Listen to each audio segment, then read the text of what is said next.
ഇന്ന് എൻ്റെ അനിയൻ ചിക്കുവിൻ്റെ ബർത്ത്ഡേ ആണ് കേട്ടോ. അപ്പോൾ ഞങ്ങൾ രാത്രി 12 മണിക്ക് കേക്കൊക്കെ മുറിക്കാൻ വേണ്ടിയിട്ട് എല്ലാം സെറ്റ് ചെയ്ത് വെച്ചിട്ടുണ്ടായിരുന്നു. കേക്കൊക്കെ ഫ്രിഡ്ജിൽ മുന്നേ വെച്ചിട്ടുണ്ടായിരുന്നു. അവൻ അറിയില്ല കേട്ടോ.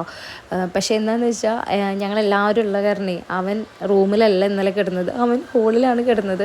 അപ്പോൾ ഞങ്ങൾക്കാണെങ്കിൽ ഈ പറഞ്ഞ പോലെ ഇതെല്ലാം സെറ്റ് ചെയ്യാൻ വേണ്ടിയിട്ട് ഞങ്ങൾ അത്രയും പതുക്കെയാണ് കേട്ടോ ഓരോന്ന് ചെയ്തിരുന്നത്. കാരണം എന്തെങ്കിലും സൗണ്ട് കെട്ടി വേണിയിട്ട് വന്നു കഴിഞ്ഞാൽ ഇതൊക്കെ പാളിപ്പോകുമെന്ന് ഞങ്ങൾക്കറിയാം. അപ്പോൾ ഞങ്ങൾ സൗണ്ട് ഇല്ലാതെ എല്ലാം സെറ്റ് ചെയ്ത് വെച്ചു. പക്ഷേ എന്തുണ്ടായെന്ന് വെച്ച് കഴിഞ്ഞാൽ അവൻ എന്തോ ഒരു ഡൗട്ട് അടിച്ചു. ഞങ്ങൾ എന്തെങ്കിലും പണി തരാനാ വിചാരിച്ചിട്ട് എന്തോ പണി കൊടുക്കാനോ വിചാരിച്ചിട്ട് ഇവൻ ഞങ്ങൾ വിളിച്ചിട്ട് എണിക്കണില്ല. ലാസ്റ്റ് അച്ഛൻ വന്നിട്ട് വിളിച്ചിട്ടാണ് കേട്ടോ അവൻ എണീറ്റ് വന്നപ്പോൾ ചെക്കൻ്റെ കിളി പോയി. അവൻ ഇതെല്ലാം പ്രതീക്ഷിച്ചത് കേട്ടോ. അവൻ എന്തോ പണി കിട്ടുമെന്ന് വിചാരിച്ചിട്ട് എനിക്കത് കിടക്കായിരുന്നു. അങ്ങനെതാ കേക്കൊക്കെ മുറിച്ചു. എനിക്ക് ഓൾറെഡി കോൾഡും ചെറിയ ബുദ്ധിമുട്ടുണ്ടായിരുന്നു കേട്ടോ. പിന്നെ ഇന്നലത്തെ ഈ കേക്ക് കഴിക്കലും കൂടി കഴിഞ്ഞപ്പോൾ അത് സൗണ്ടൊക്കെ മൊത്തം പോയിരിക്കുകയാണ്.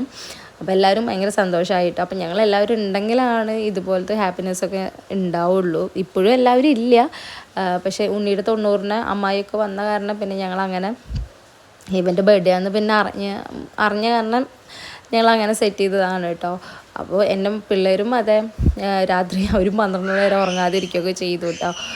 അവരും പറഞ്ഞതാ മാമന് ചെറിയ പണി കൊടുക്കാമെന്ന്. ഞങ്ങൾ പിന്നെ ഇവൻ ഓൾറെഡി ചൂടായപ്പോൾ ഞങ്ങൾ പിന്നെ കൊടുക്കാൻ വെച്ച പണിയൊക്കെ ഞങ്ങൾ മാറ്റി വെച്ചു. കാരണം വെറുതെ ഞലമ്പാവണ്ടല്ലോ വിചാരിച്ചിട്ട്. അപ്പോൾ അങ്ങനെ കേക്കും കാര്യങ്ങളൊക്കെ കട്ട് ചെയ്ത് എൻ്റെ അമ്മായി പറഞ്ഞു എത്ര വയസ്സായെന്നുണ്ട് വെച്ചെങ്കിൽ അത്രയും ഇടി കൊടുക്കണം എന്നൊക്കെ പറഞ്ഞോട്ടെ. ഇവൻ കേക്കൊക്കെ കട്ട് ചെയ്തിട്ട് വേഗം പോയി കിടന്നു. അപ്പം ഇതാണ് കണ്ണനും അമ്മയും ചെയ്തുകൊണ്ടിരിക്കുന്നത്. എത്ര വയസ്സായെന്നുണ്ട് വെച്ചെങ്കിൽ അത്രയും അടി വേണമെന്ന് പറഞ്ഞിട്ട് അടിച്ചുകൊണ്ടിരിക്കുകയാണ് കേട്ടോ. അതിൻ്റെ കൂട്ടത്തിൽ എൻ്റെ പിള്ളേരും അതേട്ടോ കിട്ടിയ ചാൻസ് മുതലാക്കുന്നുണ്ട്. മാമനായിട്ടിട്ട് അവരും പണി കൊടുക്കുന്നുണ്ട് കേട്ടോ.